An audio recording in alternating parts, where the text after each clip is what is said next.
Alright guys, TacticalRab back again today. Hope you're all doing well and enjoying your day so far. Welcome back to VALORANT News. Going into the Christmas period, TenZ has revealed why the new season is so promising from not just to the new fiber lines, but also the roles he'll be running within the Sentinels team, but also an update from TOAST Esports on what exactly is happening there, and one of their players getting poached to go to a franchise team. Very much enjoyed to your thoughts in the comment section below. Hit the like button if you enjoy. Subscribe if you're new as always, I would greatly appreciate it. Plenty of updates to dive into today. First of all, quickly to mention, because of course it's Christmas tomorrow, I more than likely won't have a video for you guys tomorrow morning, so it will be on Boxing Day 26th where everything kicks off again, and we'll discuss all the happenings of the Valorant world. But just to let you guys know about that in advance, have a great holiday as well if you guys celebrate it. Let's talk quickly. An actual Game Changers team has been announced. Can you believe it? DRX have actually not dropped their Game Changers roster as everyone else has. They've actually signed a new one, so it's going to be interesting to see how these girls get on, because to be honest, I don't really remember seeing too much from the kind of Pacific Game Changer scene so far. It's been more about the European and the North American side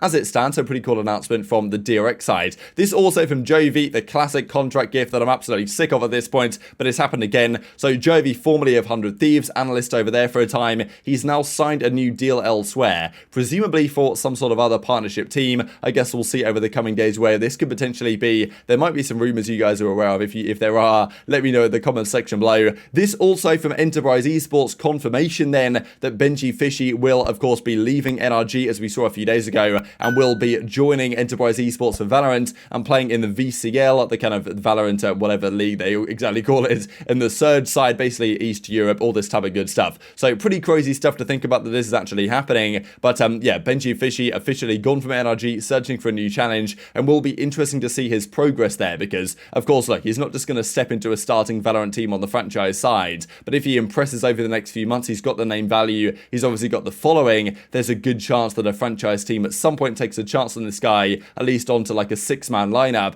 and then maybe gets him into the starting team at some point. That is his goal. He's obviously a very talented individual. Excited to see his progress. This also was rumored maybe a couple of weeks ago now, that Fluorescent was going to be gone from Misfits, their Game Changers team. She is now officially announced to be leaving yesterday, and kind of confirms this in the tweet last night. So yeah, I'm not exactly sure where she's planning to go, or what other teams are available to make this work out, but yeah, want to keep your eyes on going forward. Now, next up I wanted to talk about TOAST, right? Disguised TOAST and his new Valorant team that he is building. Now, he gives a couple of updates on this last night. First of all, mentioning that he doesn't really have a name for it yet. Now, people said, oh yeah, call it the bakery because, you know, TOAST or whatever. Honestly, I don't mind the bakery at all. That's pretty fire. And I know that TOAST wants this to be like a professional team or whatever, but, you know, I don't mind having a bit of fun with it, because at the end of the day, he's building a team in challenges that might not really achieve anything. They might not qualify for challenges. Like, it's far from a guarantee at this point anyway, but they are signing players. They're signing Steel, it seems, as their IGL, a couple of other guys as well, and he confirms they have put pen to paper for at least 3 individuals. That might be Steel as the IGL, Clear as the coach, and one other, but they were trialing other players as well, and then said player that did particularly well in the scrim up against a certain team then effectively got poached from that team to the other team that they played against, and there have been some rumors going around as to what team that could have potentially been. I don't think I'm ready to announce anything yet, but we have signed 3 individuals already. I think once we sign everyone, we can post a little bit about it. But yeah, I made a brand new company, and we created player contracts, and we sent them out, and 3 of them are signed already. And once everyone is signed, probably think about an announcement. What's the team name? That's the problem.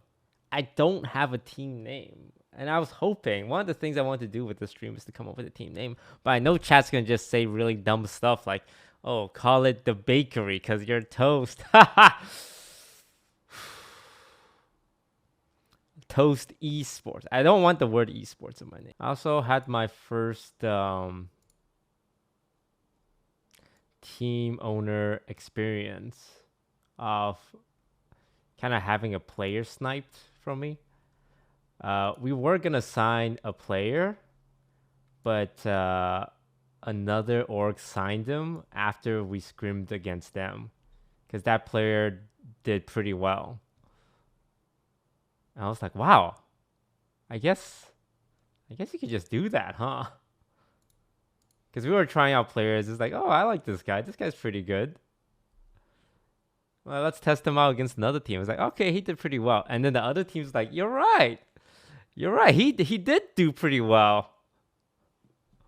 So the rumors have been going around that this might be Demon 1. So this guy is considered one of the, pretty top prospects as it stands. And, I mean, yeah, as he says, Nerf Chamber can't nerf me a couple of days ago now. But, yeah, this guy has been considered potentially one of the up-and-comers and was rumored briefly to have been teaming with that squad with Clear right over there and Still and all those other guys as well. And then they played a scrim up against a partnered team, and now that team is going to sign him, it seems. So this seems like Evil Geniuses. So Evil Geniuses, of course, we know they're not in the best spot right now in terms of expected to do well compared to the other top North American teams, but nonetheless, they are building a 10-man roster over there. They've got their 5-man starting team, they've got their coaching staff, they've got other players on the roster as well, and Demon seemingly is going to be one of the other guys. Feels a bit bad in a way, right? The fact that Demon, he obviously potentially was going to join this very promising team of Toast Esports or whatever it's going to be called. He says he doesn't want to call it Toast Esports, which I think is fair enough, but nonetheless, maybe that was a promising possibility, and all of a sudden Evil Geniuses come through and say, actually, no, we're just going to have you come through, sit on the bench, take their 50k yearly salary or whatever it's going to be, and that's going to be, job done for your career for the next season, but maybe he gets a chance in the starting team at some point as well. So what do you guys expect to happen there? I wonder what team they will fully form, or actually what the roster is going to be called at all, because as I say, there isn't really that long. It's January the 9th, I believe, where the qualifiers start for Tier 2, and their team has to get ready to go relatively soon indeed for that one. Let's talk Sentinels as well, because as I thought was pretty funny here last night,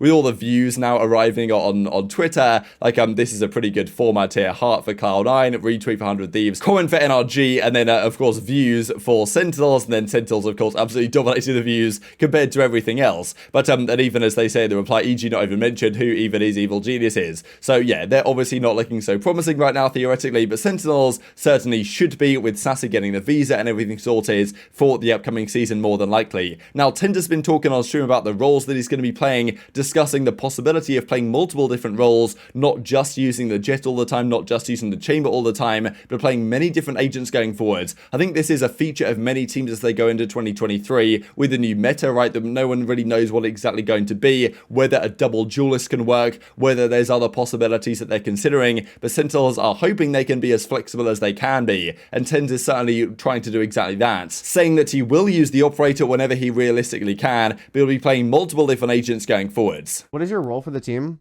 Anytime I can use an op, I'll be opping. I do know that I'm going to be playing new stuff on this team, and honestly, I'm like pretty excited for it. Because there is maps where honestly it could be good just to have like two players like running it down on like duelists. So I think we might try out some like different comps, see what works. I definitely am going to be playing a lot more characters than I did before.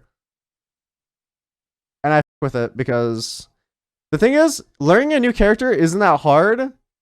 And at the end of the day, you're still playing the same game where you shoot guns. So as long as you shoot gun, your performance won't really drop. And also one more positive sign from the Sentinel side is this from TenZ, where he says that, look, he's got his fiber internet, so he's moved to a new place, I believe, and he's got 5,000 down, 5,000 up. Like, for those of you guys outside the US, or maybe there's other countries with crazy internet, like in the UK, the internet, like, you can't get anything like this in the UK. It's absolutely insane. Like, I'm hearing people that have 1,000 down, 1,000 up is absurd enough. 5k down, 5k, I'll be like, I don't even want to comprehend how fast that is. In fairness, right, it's not really about the down and up, it's more about the ping, but nonetheless there is some correlation there generally. So I mean, yeah, crazy stuff. And now in fairness, right, TenZ and Sentinels will play their proper matches on LAN. There is the LAN center there, the Riot Games Arena or whatever they're now calling it, there in Los Angeles, and that's where they will be playing the Valorant matches for the regular, the regular stages. So internet isn't so relevant for that, but it has been a discussion the last couple of seasons that TenZ, his internet hasn't always been phenomenal, and therefore there have been some issues with practicing for the team online, and therefore it's made their quality of practice somewhat worse. So that could be another benefit for TenZ and Sentinels going into the upcoming season. And just to close out with this, the NA All VCT first team, this is the team expected really, but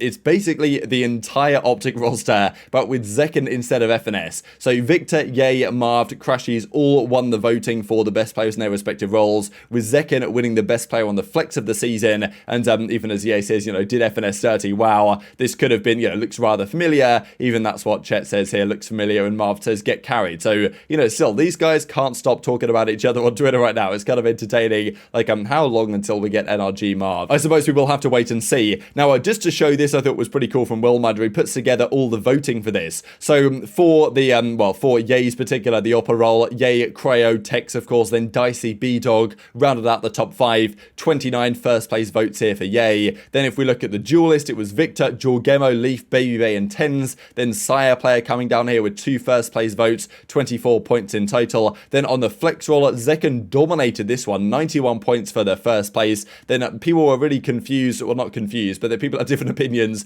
on what the rest should be here. So Asuna got 6 votes, Zeppa got 5, Zelsis got 6 as well, pretty impressive stuff, but Zekken won it pretty much hands down. Then as the initiator, Crashies won this kind of convincingly from Trent, then Derek, BCJ, and EU, Ethan, and Com rounding out the top 7. And then on the controller, Marv pretty much dominated it, 27 first places, 103 total points, bang, Valin, Superman, all that good stuff. And that is going to pretty much do it for today. So very much enjoyed your thoughts on all this stuff in the comment section below. Hit the like button if you enjoyed, subscribe if you're new, take care, and I'll see you next time.